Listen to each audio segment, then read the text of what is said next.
तत्तम च नंदे आनंदे मां चेयनिनंद सहाय परम तत्व पद विंद पाओ नमियो सिद्ध शुभा गुरु वेश गुपति रुई गुपति ज्ञान सहकार तारण तरण समर्थ गुरु संसार निवार धम्म जो तब जिनवर ही प्रथति अर्थ है जो भय विनाश भव जो मम ज्ञान पर लो देखो गुरु को धर्म को साची को बारंबार नमस्कार अर्क ध्रुव शमो शरण तिपन्न जयवन अर्क ध्रुव शमो शरण तिपन्न जयवन अर्क ध्रुव शमो शरण तिपन्न जयवन अर्क ध्रुव शमो शरण तिपन्न जयवन अर्क ध्रुव शमो शरण तिपन्न जयवन अर्क ध्रुव शमो शरण तिपन्न जयवन अर्क ध्रुव शमो शरण तिपन्न जयवन अर्क ध्रुव शमो शरण की जय। जी महाराज की जय।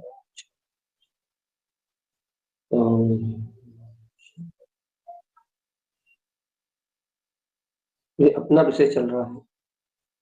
कल अपन ने विषय लिया था कि जीव को मात्र मोहिनी कर्म को उपशमित करना, ममत्व भाव और तीव्र राग देश का सहाय रूप जो परिणमन है उससे विरक्त होना।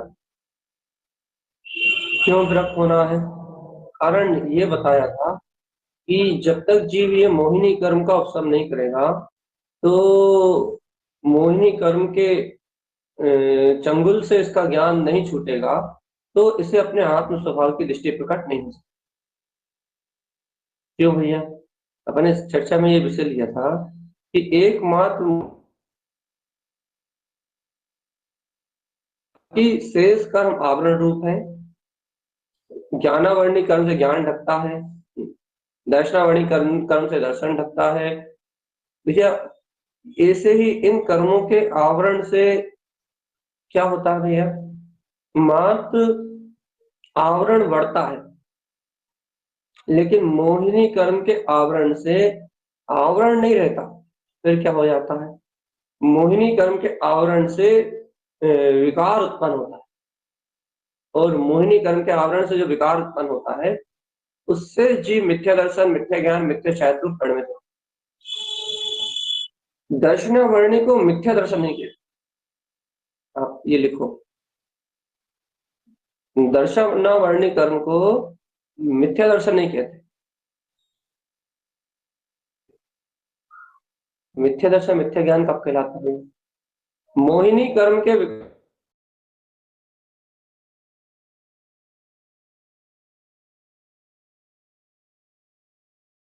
मोहिनी कर्म के विकार से जब मिथ्या रूप परिणाम परिणमित होते हैं तो उस मोहिनी का परिणाम परिणमित होते हैं। उन मिथ्या रूप परिणाम को मिथ्या दर्शन कहते हैं, मिथ्या ज्ञान कहते हैं, मिथ्या चारित्र। वहीं से मिथ्या श्रद्धा मूल में रहती है और वो मिथ्या श्रद्धा के कारण से आत्मा के समस्त गुणों में विकार उत्पन्न हो जाते हैं। विकार ये तो शुद्ध आत्मा अपने सभी ममल जो सभी अपन ने गुरु महाराज कहते रहते हैं कि मम आत्मा परमम शुद्धम, मैं मूर्ति ममलम ध्रुवम। आत्मा ममल गुणों का पिंड है, परम शुद्ध त्रिकाली ज्ञायक तत्व भगवान आत्मा है। तो आत्मा में विकार तो उत्पन्न हो ही नहीं रहे, फिर विकार कहाँ उत्पन्न हो रहा है? अपने कल वांछना से कल दोपहर में अपन ये विषय लिया था कि ये विकार उत्पन्न हो रहा है मात्र मोहिनी कर्म के कारण से। मोहिनी कर्म आत्मा के गुणों में विकार की उत्पत्ति करता है, और जब आत्मगुणों में विकार उत्पन्न होता है, जब आत्मगुणों में विकार का जन्म होता है, तब ही जीव इस चतुर्गति संसार में आता है। उसे अपना प्रकाशवान स्वभाव ढक जाता, आवृत हो जाता, विकार रूप दिखाई देता। अर्थात देखो, प्रकाशवान स्वभाव ज्ञानावर्णी दर्शनावर्णी कर्म से ढकना अलग बात और विकार रूप दिखना अलग बात। सावधान आत्मा, सावधान। दर्शनावर्णी ज्ञानावर्णी कर्म के आवरण से ज्ञान और दर्शन का ढकना, प्रकाशवान स्वभाव का ढकना अलग बात है, सूर्य का ढकना अलग बात है, लेकिन सूर्य का विकारी हो जाना अलग बात। विकारी कब होता है सूर्य? देखो भैया, सूर्य विकारी तब माना जाएगा जब वो अस्त हो जाए, कहने लगा सूर्य है ही नहीं, अस्थि हो गया। अब जब अस्थि हो गया तो कहने लगा देखने का कोई काम ही नहीं। ऐसे ही मोहिनी कर्म से विकारी हो जाना वो अलग बात है, अर्थात वो स्वभाव ढकना अलग बात है, लेकिन स्वभाव है ही नहीं, अस्तित्व में ही नहीं है, अस्तित्व में ही नहीं है, अस्तित्व में जानने में ही नहीं आ रहा। तो कहने लगे भैया विकार हो जाना अलग बात, विपरीत दिखाई देना अलग बात, ढकना एक अलग चीज है और विकार युक्त हो जाना एक अलग चीज है। ऐसे ही भैया यहाँ आत्मा, यहाँ स्वभाव, कहने लगे जिस अनंत प्रकाशवान चेतन ज्योति में ये आत्मा, कहने लगा ये ढकना अलग चीज है।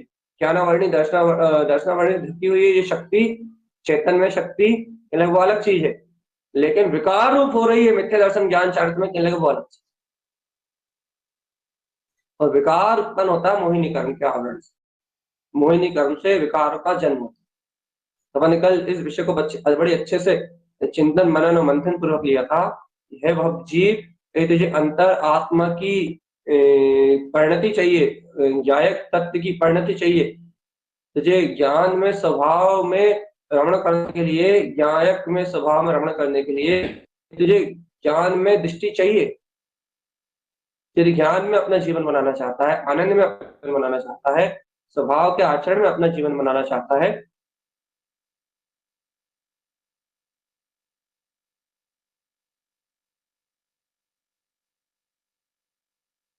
पड़ेंगे और अलग करने का मतलब है मोहिनी कर्म अलग, मोहिनी कर्म के अलग होते ही, शक्ति के अलग होते ही आत्मा का सम्यक श्रद्धान पड़ेगा। आत्मा के सम्यक श्रद्धान सम्यक्त के उत्पन्न होते ही क्या लगे दर्शनावरण ज्ञानावरण आदि कर्म अपने आप ही ऑटोमेटिकली, ये बहुत अतिशय वाली बात है। देखो वाणवे गुण स्थान में क्षीण मोह का क्षीण होते ही केवल ज्ञान और केवल दर्शन स्वयं ही प्रकट हो जाता। मोह क्षीण हुआ तो केवल ज्ञान और केवल दर्शन प्रकट हुए।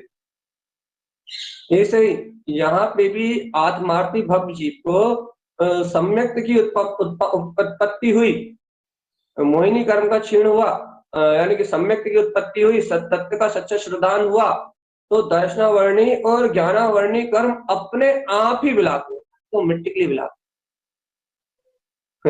दर्शनावर्णी कर्म और ज्ञानावर्णी कर्म ऑटोमेटिकली विलाते हैं। जीव को सहज ही आत्म प्रतीति सुरति और ज्ञान में आचरण रूप जो स्वभाव की ओर ढलने रूप परिणति है, स्वभाव को देखने रूप जो परिणति है, स्वभाव का आश्रय लेने रूप जो परिणति है, क्या लगे वो अपने आप ही प्रकट हो।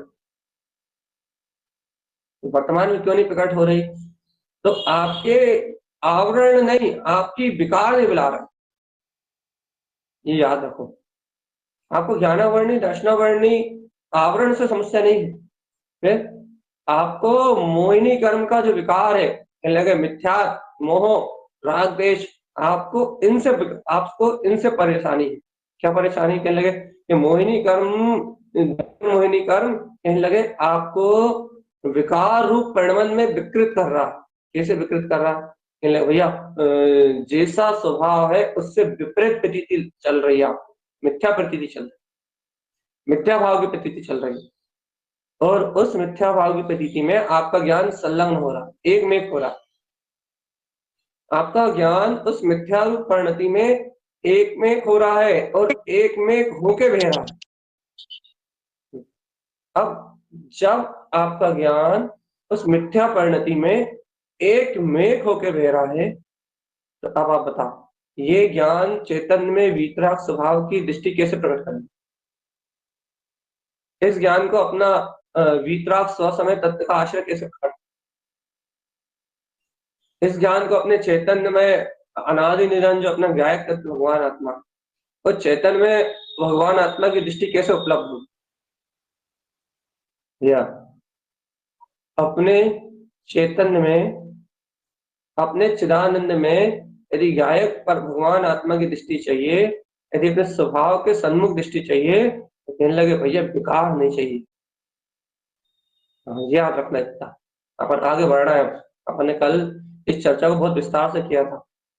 आज इस विषय को इतना ही कह के आगे निकाल रहे हैं। क्या कह रहे हैं भैया कि यदि आपको स्वभाव का आश्रय चाहिए है, यदि वास्तविकता में आपको स्वभाव की दृष्टि चाहिए है, यदि आपको तत्वार्थ की साधना चाहिए है, सम्यक्ता चरण चारित्र चाहिए है, आत्म रमणता चाहिए है, तो आपको विकार का परित्याग करना पड़ेगा, मोहिनी कर्म का परित्याग करना पड़ेगा।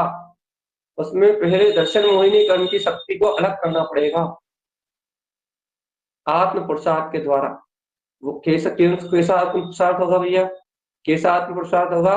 लेकिन वर्तमान में दर्शन ज्ञान का आवरण को वहीं का वहीं रहने दो, कुछ मत करो। फिर तुमको अपने आत्म स्वभाव की रुचि लगा के मैं गायक तत्व परमात्मा हूँ, मैं वितराग चेतन शक्ति भगवान आत्मा हूँ, लेकिन इस बात की जो स्वीकारता है, उस स्वीकारता को बढ़ाओ और उस शुद्ध वितराग परम तत्व की इच्छा को प्रबल करो। अपने चैतन्य तत्व की भावना को दृढ़ करो। अपने गायक प्रभु भगवान आत्मा के सहकार की भावना को दृढ़ करो। यह क्या होगा? इससे अंतर आत्मा में ये भावना और ये श्रद्धांश से अंतर आत्मा में जागृति आएगी, प्रज्ञा जागृत होगी, अंतर आत्मा बहुत जागृत होगी, अंतर आत्मा से अपना ज्ञान जागृत होगा। और जब ज्ञान जागृत होगा, ज्ञान की अंतर में जागृति आएगी, तो फिर उस ज्ञान के बल पे, उस आत्मज्ञान के बल पे मोहिनी कर्म से क्या बोलते हैं, वृत्ति का अभियान छड़ा जाएगा। मोहिनी कर्म से वृत्ति का अभियान छड़ा जाएगा। ये मोहिनी कर्म जो कहाएगा, जो मिथ्या आश्रय को कहेगा, जो पर पर्याय के आश्रय को कहेगा, जो पर परिणमन के आश्रय को कहेगा, इन लगे उस आश्रय को नहीं ग्रहण किया जाए। लिखो अच्छे से। जिस आश्रय को कहेगा जानना पड़ेगा, लेकिन मोहिनी कर्म क्या है, नहीं तो हर कुछ करने लगे अपने अंतर से पक्की परख करके कि मोहिनी कर्म जिस आश्रय को कहेगा, पर्याय के आश्रय को, परिणमन के आश्रय को, जिस भाव के आश्रय को, जिस आश्रय को मोहिनी कर्म कहेगा, उस आश्रय को ग्रहण नहीं किया जाए। मन की सतह पे जो परिणाम चल रहे होंगे, मन की सतह पे जो अनुरक्ति चल रही होगी, उस सतह को बिल्कुल देखा नहीं जाए, उससे बिल्कुल स्वीकार नहीं किया जाए। फिर क्या कहने लगे? अपने ज्ञान का पौरुष उछाल के, अपने तत्व का पौरुष उछाल के, महा स्वभाव की इष्टता को उत्पन्न करके, महागायक स्वभाव की भावना को उत्पन्न करके कहने लगे तत्काल मोहिनी कर्म को उपशमित किया जाएगा। पूरे अपनी आत्मा की पूरी शक्ति लगा, अपने आत्मा का पूरा बल लगा, अपने आत्मा का पूरा बल लगा के, अपने आत्मा की पूरी शक्ति लगा के तत्काल ही मोहिनी कर्म को उपशमित किया जाए। मोहिनी कर्म को अपने ज्ञान में स्थान नहीं, अपने ज्ञान में स्थान नहीं दिया जाएगा था। ज्ञान को मोहिनी कर्म के आश्रित नहीं रखा जाएगा, पर पर्याय के आश्रित नहीं रखा जाएगा। पर पर्याय के आश्रित होता हुआ ज्ञान दिखेगा, मोहिनी कर्म के आश्रित होता हुआ ज्ञान, अपना ज्ञान दिखेगा, तो कहने लगे तत्काल वहां से दृष्टि को पलटा जाए, वहां के भाव पलटे जाएंगे। स्वभाव की भावना इच्छा को तड़ करके अपनी परिणति की निर्मलता करी जाएगी, भाव निर्मलता करी जाएगी। क्यों करी जाएगी भैया? क्योंकि भैया देखो, जब इन विकारों से ज्ञान की दृष्टि हटेगी, तब ज्ञान स्वभाव को देखे। साधना क्रम तो ऐसे ही है भैया। जब यहाँ विकारों से दृष्टि हटेगी, जब ज्ञान देखेगा। और कोई कहे भैया नहीं भैया श्रद्धान की गहराई होगी जब ज्ञान देखेगा, श्रद्धान और गहराई से पिया जाएगा जब ज्ञान देखेगा। तो भैया एक बात सुनो, तुम श्रद्धान को पीने की जो बात कर रहे हो ना, श्रद्धान को जो पीने की बात कर रहे हो, उस श्रद्धान को जो पिएगा उसी को ये बात अंतर में हजम होगी।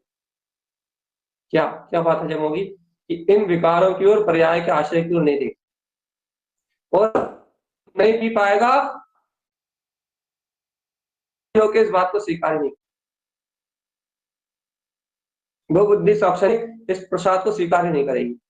वो अपनी स्वच्छंद वृत्ति को अपना के कि हम तो श्रद्धान को पिएंगे जब यहाँ से अलग होंगे। थोड़ी देर के लिए आत्मा का ज्वर लेके आएगा वो जीव, लेकिन उसके बाद प्रमाद की दशा में चला जाएगा।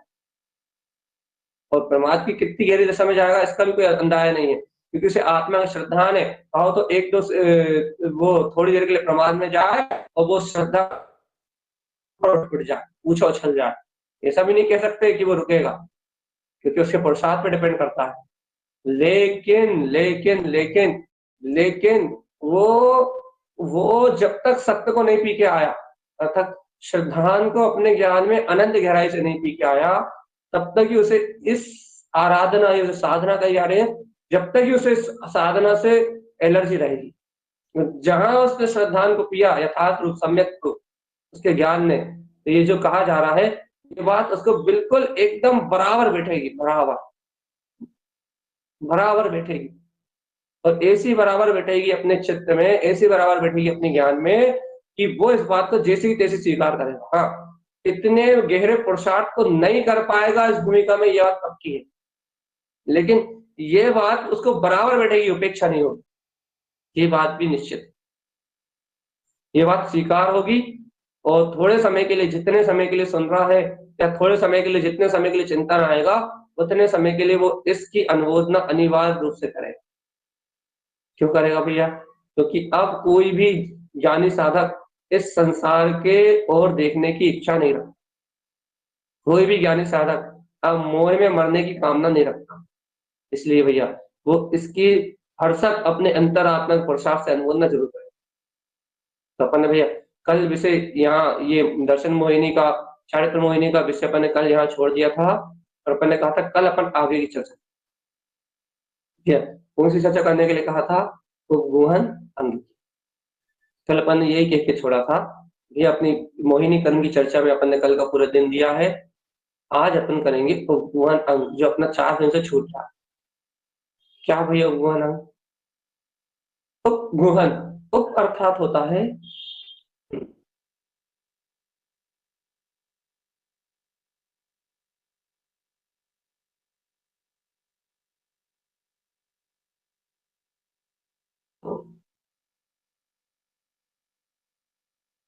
नहीं आ रही भैया, अभी आवाज नहीं आ रही भैया। भैया आवाज नहीं आ रही, आवाज नहीं आ रही।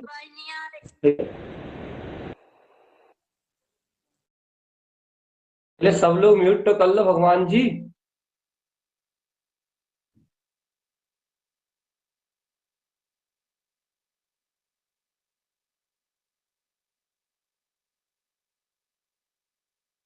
अब आ रही है ना? आवाज नहीं आ रही। हाँ अब आ रही है। तो 1 आध मिनट के लिए नेटवर्क गया होगा तो देर गई होगी। अच्छा देखो, अपन फिर विषय को हम वापस लेना पड़ेगा।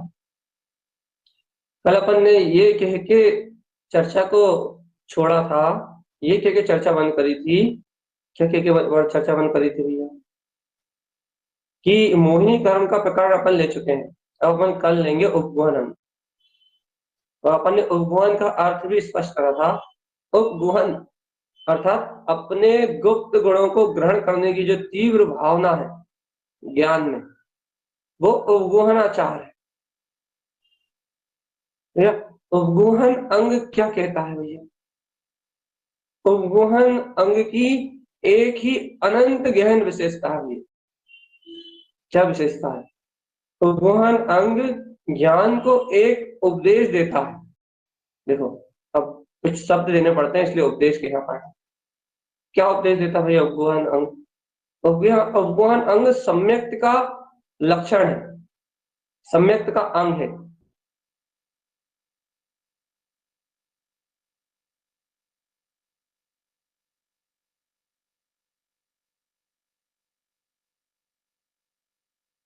फिर से आवाज चली गई।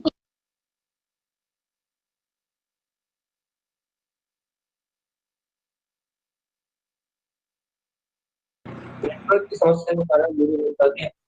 अब आवाज आएगी।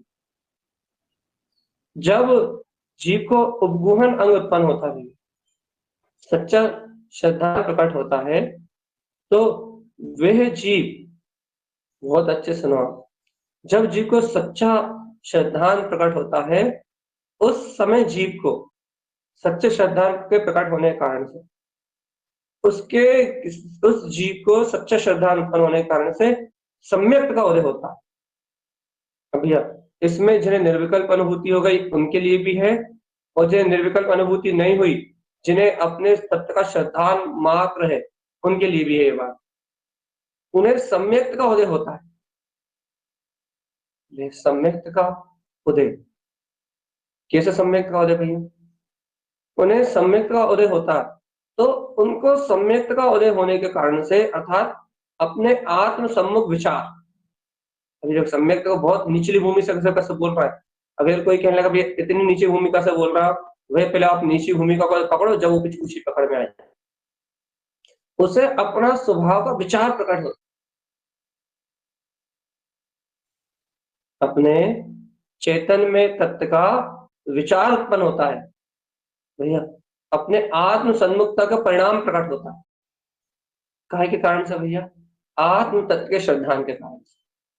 अब पकड़ो आप अच्छे से, आत्म तत्व के श्रद्धान के कारण से उसे आत्म सन्मुखता का परिणाम प्रकट होता है। आत्म सन्मुखता का सूक्ष्म विचार होता है इस जीव को, जिसे आत्म तत्व का श्रद्धान उत्पन्न हो। अब उस जीव को आत्म तत्व का श्रद्धान होने के कारण से भैया, तत्व का श्रद्धान होने के कारण से उसके ज्ञान में सम्यक्त पने की एक विचारधारा, एक सम्यक्त सोच उत्पन्न होती है। सम्यक्त को ग्रहण करने की पात्रता रूप भाव प्रकट होते हैं। अब ये देखो, अब ये जो सम्यक्त को ग्रहण करने की पात्रता रूप जो भाव उसको उत्पन्न हुए हैं, सम्यक्त को ग्रहण करने रूप पात्रता का जो भाव उसके अंदर जागा है, ये जो भाव है, जो सम्यक्त का भाव जो हुआ है, ये जो भाव है भैया, जो उसके अंतर में आया है, लगे इससे सम्यक्त होने के कारण से, सच्ची श्रद्धा, इसमें सम्यक्त होने के कारण से सम्यक्त के जो अंग है, सम्यक्त के जो अंग उपांग है, वो उसके ज्ञान में बनने लगते। ज्ञान में श्रद्धान होने के कारण से सम्यक्त के जो अंग है वो फूटने लगते, अंकुरित होने लगते हैं। जिससे निशांकित आचार्य की चर्चा करी थी, निकांक्षित आचार्य की चर्चा करी थी, निर्विचिकित्सा आचार्य की चर्चा करी थी, स्थिति कारण आदि आदि, अमूढ़ दृष्टि आदि जो आचार्यों की चर्चा करी थी, कहने लगे ये उसके अंग, ये अंग उपांग कहने लगे ज्ञान में फूटने लगते हैं। ये क्यों फूटने लगते हैं? क्यों फूटते हैं ये अंग उपांग? कहने लगे उसने तत्व की श्रद्धा करके, आत्म अनुभव करके, कहने लगे सम्यक रत्न को उपजा लिया।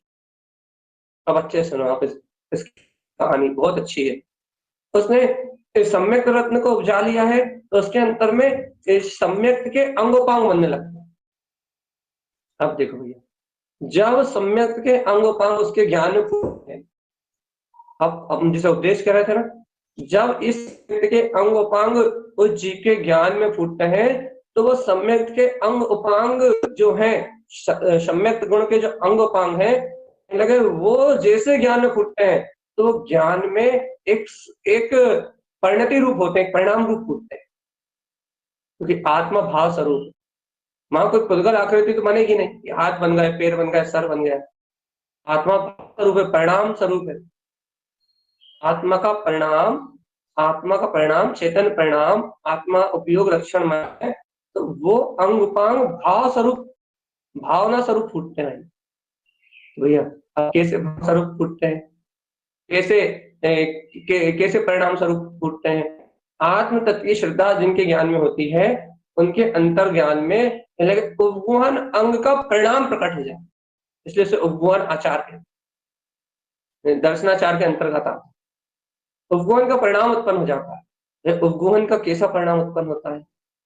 उपगुहन का वह परिणाम उत्पन्न होता है जो ज्ञान को संबोधन करता है, इसलिए हमने से उपदेश कहा, ज्ञान को दिशा देता है। ठीक है, अब ज्ञान को कैसी दिशा देता है? ये उपगुहन अंग का जो उसके अंतर प्रकाश होता है, उपगुहन अंग का जो उसके अंतर में होता है सम्यक्त के कारण से, वो उपगुहन अंग उसके ज्ञान को दिशा देता है। कैसी दिशा देता है? कि वो उपगुहन अंग कहता है कि भैया ग्रहण करने योग्य तो एकमात्र तेरा वीतराग अनंत चतुष्टय में ममल स्वभावी भगवान है। वो उपगुहन अंग कहता है कि तेरी दृष्टि में, तेरी परिणति में ज्ञान कहता है, ज्ञान अंतर ही अंतर, शब्द नहीं है वहां, ज्ञान को वहां कहता है, ज्ञान करता है कि तेरे दर्शन योग तो तेरा वीतराग चतुष्टय में स्वभाव, तेरे देखने योग तो तेरी ध्रुव वीतराग परिणति है। तू कहाँ देख रहा है? तेरे आश्रय लेने योग, तेरे आश्रय ग्रहण करने योग, तो कहने लगे वो त्रिकाली गायक तत्व परमात्मा सत्ता है। तू कहाँ दृष्टि दे रहा है? इस प्रकार से ज्ञान में एक संबोधन आता है, और शब्दों में इस प्रकार से समझाना पड़ेगा। अब जब वो उपगुहन आचार इस ज्ञान में आता है, वो क्या करता है? वो अपने अनुसार ज्ञान को आचरण करने के लिए प्रेरित करता है, अपने अनुसार ज्ञान को आचरण करने के लिए प्रेरित करता है। तो उसका क्या आचरण कहता है भैया? वो कहता है कि आत्म गुणों की प्रतीति को ग्रहण करो। उपगुहन आचार क्या कहता है भैया? आत्म गुणों की जो ममल आत्म गुण है, जो ममल आत्मा के अंदर जो ममल गुण है, अनंत दर्शन ज्ञान से अनंत सुख से भरा पूरा जो आत्मा है, वो कहता है ऐसे आत्म गुणों को, ऐसे शुद्ध आत्म स्वभाव को, ऐसे गुणों को ग्रहण करो। उपगुहन में अपने ही अंतर आत्मा में आचरण करो। तो क्या होता है भैया? जैसे उपगुहन अंग का, उपगुहन आचार का अपने अंतर में ज्ञान में संबोधन प्रारंभ होता है, अर्थात उपगुहन अंग की परिणति प्रारंभ होती है, तो फिर ज्ञान को एक अंतर से ही एक अंतर प्रेरणा मिलना चालू हो जाती है। क्या प्रेरणा मिलना चालू हो जाती है? ज्ञान से कहा जाता है कि देख, ये मोहिनी कर्म के आवरण से जितना भी विकार पैदा हो रहा है, ये लगे इसका आश्रय छोड़ो। ज्ञान से कहता है कि परपर्याय परिणमन में जो ज्ञान अपना आश्रय ले रहा है, परपर्याय परिणमन रूप पर गे आकार रूप होकर ज्ञान जो जान रहा है परपर्याय परिणमन, उसमें एकत्व कर रहा है, उसमें एक में एक होके पुद्गल अशुद्ध धारा में, मन वचन काय की अशुद्ध अज्ञान धारा में जो ज्ञान एक में एक होके बह रहा है, उसी में संयुक्त होके बह रहा है, उस ज्ञान को दिशा मिलती है, प्रेरणा मिलती है कि हे ज्ञान, तू तो वीतराग चतुष्टय में है, तेरे अंतर तो अनंत संपदा है, अनंत सुख संपदा है, तेरे अंतर तो अनंत चेतन संपदा है, तेरे अंतर तो अनंत ज्ञान संपदा है। फिर चेतन आत्मा, वीतराग प्रभु, हे ज्ञायक में भगवान आत्मा, वो कहता है अब तुम इस परपर्याय परिणमन की ओर मत। दृष्टि का अवलंबन बदला जाता है। वो उपगुहन अंग इन अवगुणों को ना देख के, बाहर जो राग की धारा चल रही है, मोहिनी कर्म की जो धारा चल रही है, उस धारा से ज्ञान को व्यक्त करके, उठा के ज्ञान को ले जाता है अपने ध्रुव स्वभाव को ग्रहण करने के भावना के साथ, अपने गायक तत्व के आश्रय में ले जाता है।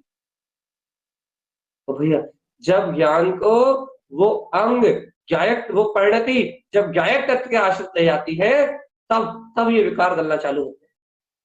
अपन तो सोचते हैं भैया ये चर्चा सुन लो तो ये विकार गल जाएंगे, तो यहाँ प्रवचन सुन लिए वो ये विकार गल जाएंगे। अरे भैया चर्चा सुनने, चर्चा करने और चर्चा कराने, इन लगा इन सबसे विकार गलते ना, तो क्या ना सारे विद्वान मोक्ष चले जाते।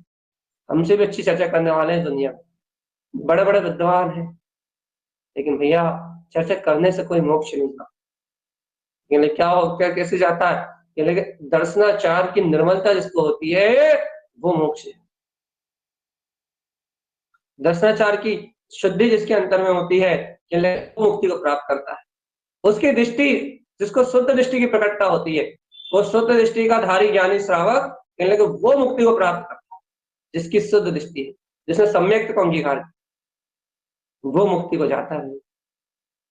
तो भैया क्या कह रहे हैं यहाँ, वे उपगुहन अंग की वो अंतर परिणति जीव से कहती है कि है जीवराज, अर्थात ज्ञान, ज्ञान को संबोधन करती है कि आश्रयभूत उपादान शक्ति उपादेय तत्व अपना ममल स्वभाव अनंत गुणों का निधान ज्ञायक तत्व परमात्मा है। इस मोह ममत के बंधन को मिटा, तोड़, इस आश्रय को तोड़, इस पराधीनता को तोड़, इस पर्याय के आश्रय को तोड़। वो देख तेरा उपगुहन स्वभाव, तेरे अनंत गुण तेरे अंतर में गुप्त है। तू इन गुप्त गुणों में अपने इन गुप्त गुणों की प्रतीति कर। और भैया इन अज्ञान में जो पर का आश्रय है, पर्याय का आश्रय छोड़। जब तू पर्याय पर तत्व का आश्रय छोड़ेगा तभी तेरे अंतर ज्ञान दर्शन में निर्मलता आएगी। देखो भैया, पर का आश्रय बनाने वाला है मिथ्या, मोहिनी कर और उपगुहन अंग सम्यक्त स्वभाव का आश्रय प्रकट करने वाला। नोट करो इस बात को। सच्ची श्रद्धा के बल पे उत्पन्न हुआ ये सम्यक, सच्चे श्रद्धान के बल पे उत्पन्न हुआ सम्यक्त जो उत्पन्न होता है सम्यक्त स्वभाव का आश्रय बनाने वाला है। ज्ञान में स्वभाव का आश्रय बनाने वाला ये सम्यक्त है, प्रगाढ़ता से स्वभाव का आश्रय बनाने वाला सम्यक्त है। जितना गहरा सम्यक्त है, जितना शुद्ध सम्यक्त है, उतनी तेजी से स्वभाव का आश्रय ज्ञान को, उतनी तेजी से स्वभाव का प्रबल आश्रय है, बिल्कुल एकदम गहन आश्रय है ज्ञान में। तो कहने लगे भैया सम्यक्त की जितनी भी प्रकटता है गहरा आश्रय है। तो कहने लगे सम्यक्त यदि नहीं है, सम्यक्त यदि कमजोर है, सम्यक्त गुण यदि लुप्त है, फिलहाल ज्ञान में दबा हुआ है, फिलहाल सम्यक्त की परिणतियां ज्ञान में दबी हुई हैं, फिलहाल श्रद्धान की परिणतियां कहने ज्ञान में दबी हुई हैं, इसलिए तो ज्ञान पर पर्याय का आश्रित हो रहा है। हम आपको ये बात कई बार कह चुके कि कर्म आत्मा को अपनी ओर खींचने में सामर्थ्य नहीं खींच सकते, ये बात निश्चित है। आत्मा ज्ञान कर्मों की ओर उस समय खींचता है जब ज्ञान अपनी सत्ता का अवलंबन छोड़ के कर्मों के आश्रयभूत होता है, तब खींचता है। ये बात निश्चित जानना कि कर्म आत्मा को अपनी ओर खींचने में सामर्थ्य नहीं, कर्मों में सामर्थ्य नहीं। क्यों? यदि कर्मों को सामर्थ्यवान कह दिया जाएगा, कर्मों को इस सामर्थ्यवान कह दिया जाएगा, कर्म आत्मा को अपनी ओर खींचते हैं, तो कोई भी जीव इस जगत में मुक्त नहीं हो सकता। ये सिद्धांत है, और सिद्धांत आवृत्ति से लेकर महावृत्ति तक एक ही रहता है, बदलाता है। ये सिद्धांत है, कर्म आत्मा को आवृत नहीं करते, अर्थात आवृत मतलब अपनी ओर के लिए मजबूर करते, अपना भुगतान करने के लिए मजबूर नहीं करते। फिर कर्म तो मात्र निमित्त है, वो साक्षी रूप में उपस्थित रहते हैं। जैसे अपन कहते हैं ना, कोई भी कार्य होने में निमित्त होता है, उपादान की युक्ता से कार्य होते हैं, और जब कार्य हो जाता है तब निमित्त कहलाता है। ऐसे भैया कर्म तो एकमात्र निमित्त है। किस अपेक्षा से निमित्त है? वो जो कर्म फल बंधा हुआ था, उस कर्म फल के उदय रूप निमित्त है भैया। कौन से कार्य में निमित्त है कर्म? कर्म तो पूर्व में जो आपकी चेतना ने विभाव रूप परिणाम करके जो कर्म के बंधन बांधे थे विभाव दशा में, उस विभाव दशा के कारण से जो कर्म बंधे थे, अब कर्म के उदय के समय वो कर्म तो अपनी योग्यता से परिणमित कर रहा है, लेकिन भैया वो निमित्त है। कब निमित्त है? जब आप उनमें राग देश या मोह करके उनमें अपना कर लो, तब निमित्त है। क्यों निमित्त के? जब निमित्त कब कहलाएंगे? जब जीव उनमें जुड़ जाए, जब जीव उनमें उन्हें स्वीकार कर लेगा, जब जीव उनमें सुखी दुखी होने लगेगा, जब जीव उनमें अपनत्वपन कर लेगा, जब जीव उनमें कहने लगे उनकी मान्यता करके उनको स्वीकार कर, जब जीव उनमें उलझ जाएगा, तो कहने लगे अब कर्म निमित्त है। काहे में निमित्त है? कहने लगे इस जीव को परिभ्रमण कराने, इस जीव को भटकाने में, इस जीव के राग देश मोह में, अब ये सारे कर्म निमित्त। कहने लगे भैया यदि जीव जुड़ेगा ही नहीं तो भूचाल आ जाएगा। क्या हो जाएगा?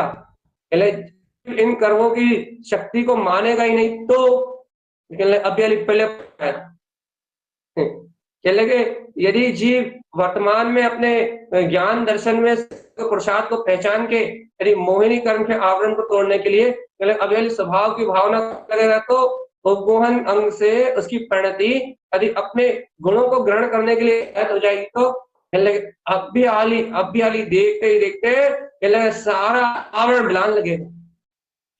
कैसे हो जाए सब कुछ, यही तो अतिशय निमित्त उसके लिए है जो अपनी उपादान शक्ति को नहीं जानता, जो अपने में रहना नहीं जानता, जो अपने को स्वीकार करना नहीं जानता, जिसे अपनी ज्ञान रुचि नहीं है, उसके लिए कर्म भुगतान करने में निमित्त है।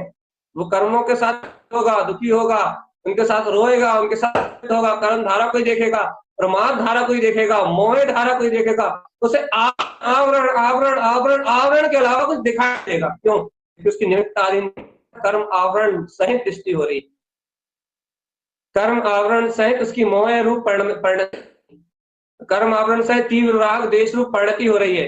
इसलिए इस आवरण में आवरण आवरण आवरण आवरण के अलावा और कुछ दिखाई नहीं दे।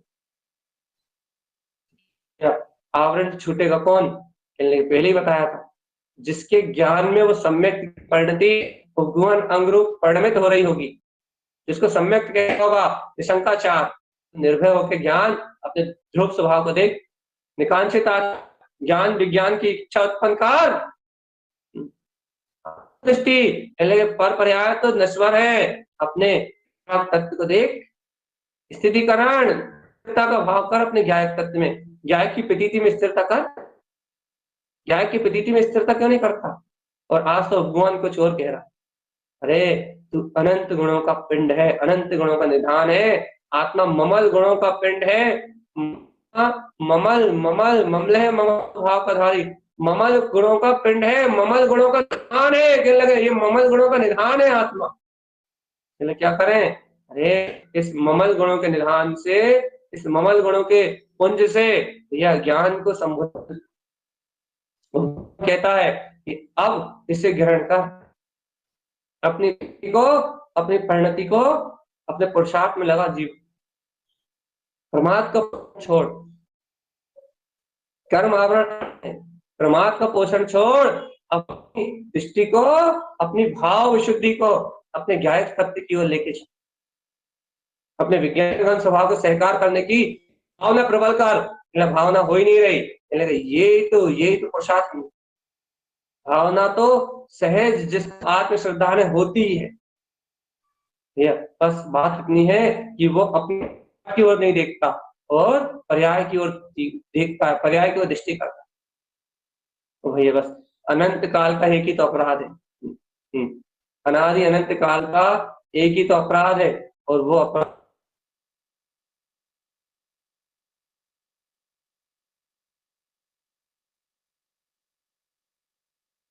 आवाज नहीं आ रही भैया।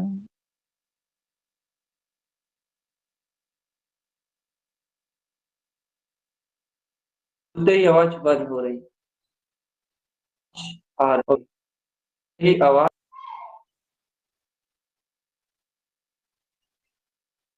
हेलो, ठीक है, वीडियो बंद रहने दे रहा है। एक देह से भैया जीव का क्या पर्याय की दृष्टि को न, अब आप स्वयं अंतर से विचार मानना, क्या विचार करें अपन, करवाना चाहते भैया आप कि आपके ज्ञान ये सम्यक के अंग परिणमित हो रहा है या नहीं, आपका दर्शनाचार रूप आचरण हो रहा नहीं हो रहा, शुद्ध दर्शनाचार के लिए ज्ञान तैयार है या नहीं। ये देखो, इस साधना का विषय है, एक आत्म साधना का विषय है, और इस आत्म साधना के विषय को आप यदि करना चाहते हो तो आपको प्रबल रुचि से इसमें जो कहा जा रहा है, समझाया जा रहा है, जो यहाँ शब्द रूप में प्रस्तुत किया जा रहा है, उस सब यहाँ जो प्रस्तुतिकरण शब्द रूप है, उस शब्द रूप को आप अपने ज्ञान के चिंतन और अनुभव रूप कैसा प्रस्तुतिकरण कर पाते, ये जो शब्द में यह बताया जा रहा है ना, ये बताना सरल, लेकिन जो यहाँ बताया जा रहा है उस बताए हुए के अनुसार आप अपने कैसा आचरण कर पाते, ज्ञान में उसे कैसे पी सकते हैं, आप अपने ज्ञान में उसका कैसा अनुभव कर सकते हैं, ये आपके हाथ में है। आप सुन रहे हो, अच्छी बात है, लेकिन सुन के आपके परिणाम, सीधी बात करें, ज्ञान के परिणाम की बात कर रहे हैं हम, बाहर के राग देश के परिणामों की बात नहीं कर रहे। ज्ञान का अपना परिणाम है, क्या परिणाम है उनका? ज्ञान का अपना परिणाम है, ज्ञान का अपना परिणाम है ज्ञान का परिणाम भैया ज्ञाता रूप रहना। इस समय ज्ञायक भाव वाले ज्ञाता भाव की बात नहीं चल, तो फिर इस समय ज्ञान के उस परिणाम की बात चल रही है जो कहता है कि मात्र मैं शुद्ध बुद्ध वीतराग तत्व हूं। नाम की बात चल रही है कि जब तू वीतराग तत्व है तो तू इन परपर्याय का आश्रय लेते ही क्यों?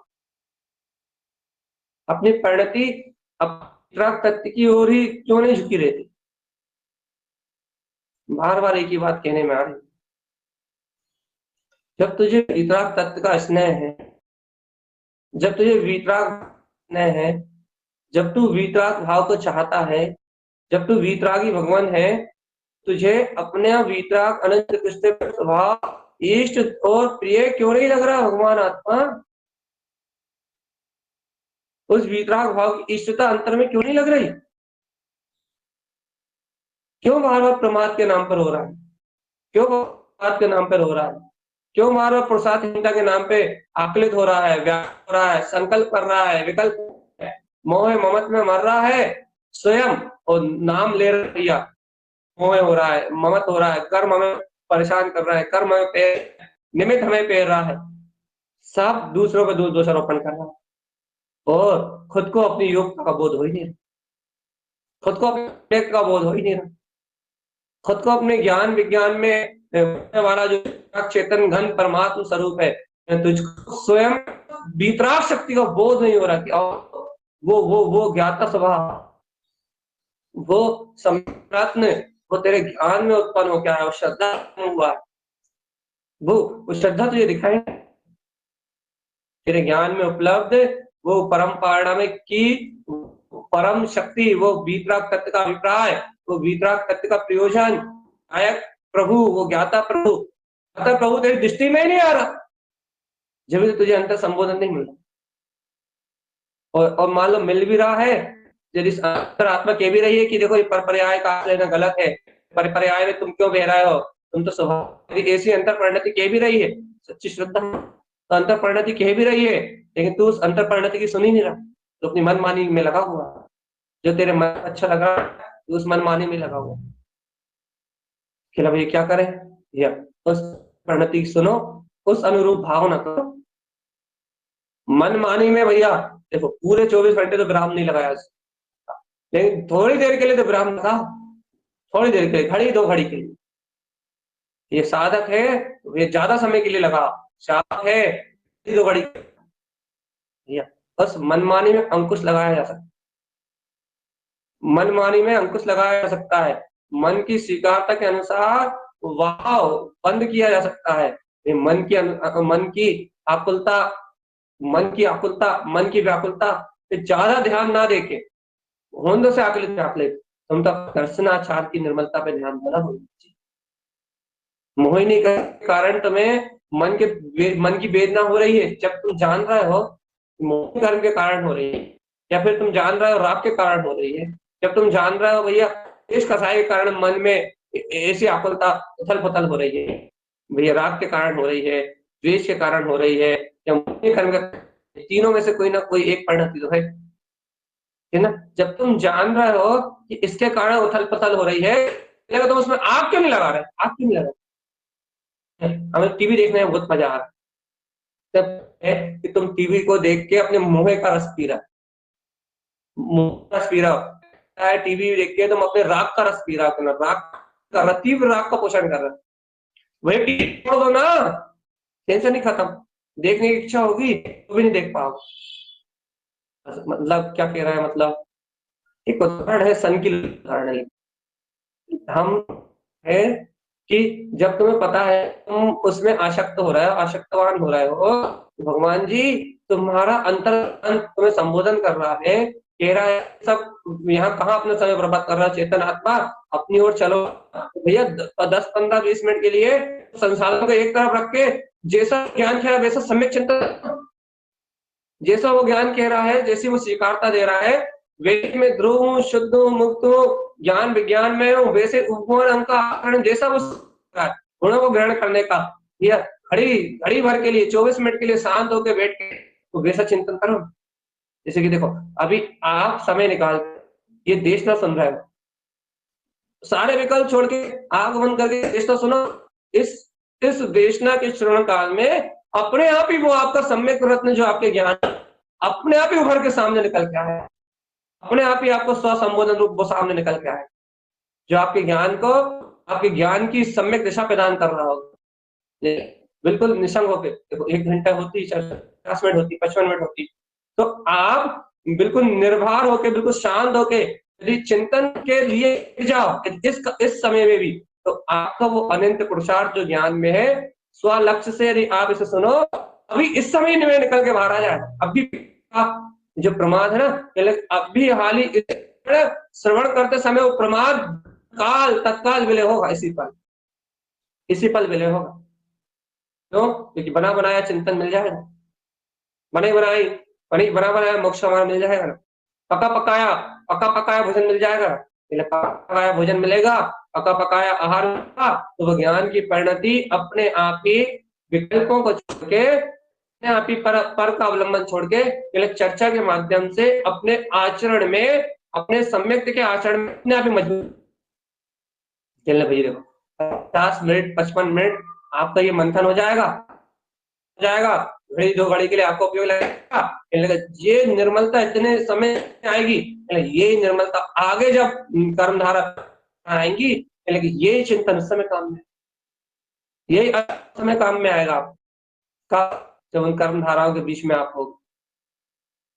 देखो प्रमाद को क्षय करने के लिए यही शक्ति काम करेगी।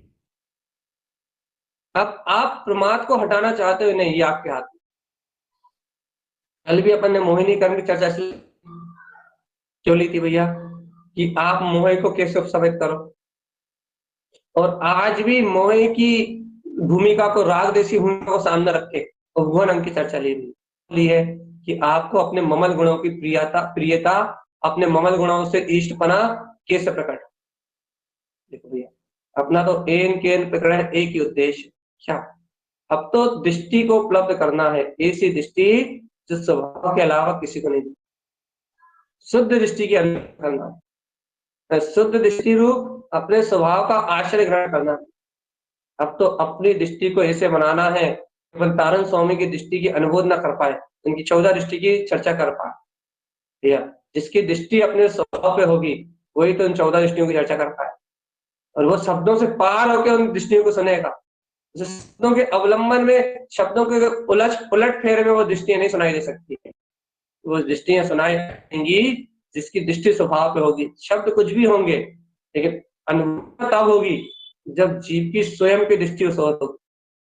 इसलिए भैया अपन भी अपनी दृष्टि को अपने स्व समय परमात्मा की ओर पलटे, इसलिए ये सारी चर्चा है, यह सारी चर्चाओं का एक सार स्वभाव की दृष्टि, श्रद्धान की ज्ञान में वो प्रबलता, सम्यक का ज्ञान में वो आचरण जो आचरण अभी तक नहीं, उस आचरण की इच्छा है अंतर से। यह देखो इस इच्छा के लिए उत्पन्न करने में कितने साल लगते हैं, मान लीजिए कितने साल झुलस नहीं गए, कितने सालों में कहने लगे सम्यक की भावना करते करते अब सम्यक भावना आई। पहले सम्यक की भावना करते थे कि आ जाए, श्रद्धा प्रबल हो, श्रद्धा जम जाए, श्रद्धा अंतर ज्ञान में आए, लगे भावना करते करते अब श्रद्धा का अंकुरण हुआ ज्ञान में। अब क्या, अब श्रद्धा का अंकुरण होने से अब सम्यक आ गया है, अब जो कहने लगे अब उसका अनुसरण होना चाहिए। बड़े मुश्किल से सम्यक रूपी रत्न आया है। अब क्या हो, क्या करना चाहते हो, बोले भैया अब करने की बात ही क्या रह गई, जब सम्यक रूपी रत्न आ गया है अब क्या, बोले अब उसका अनुसरण होना चाहिए, अनुसरण, ज्ञान उसके गुणों में अनुसरण करे। देखो देखो देखो, अभी अपने अंगों की चर्चा करी, यदि यही सम्यक गुणों की चर्चा करने लगे, सम्यक निर्वेद, पूरी चर्चा एक अद्भुत रूप ले लेगी, एक अलग ही रूप ले लेगी भाई, अलग ही रूप ले लेगी। यदि आगे 8 गुणों के बाद यदि भाव स्थिति बनी, या तो हम दृष्टि की चर्चा पे चले जाएंगे, दृष्टि को व्यक्त करने की बात करने लगेंगे, 14 दृष्टि की अनुमोदना में चले जाएंगे। यदि यह पात्रता भूमिका बनी तो वो 14 दृष्टि से पहले 8 अंगों की चर्चा के बाद 8 गुणों की चर्चा भी आ सकती, कुछ भी हो सकता है, कुछ नहीं पता क्या होना।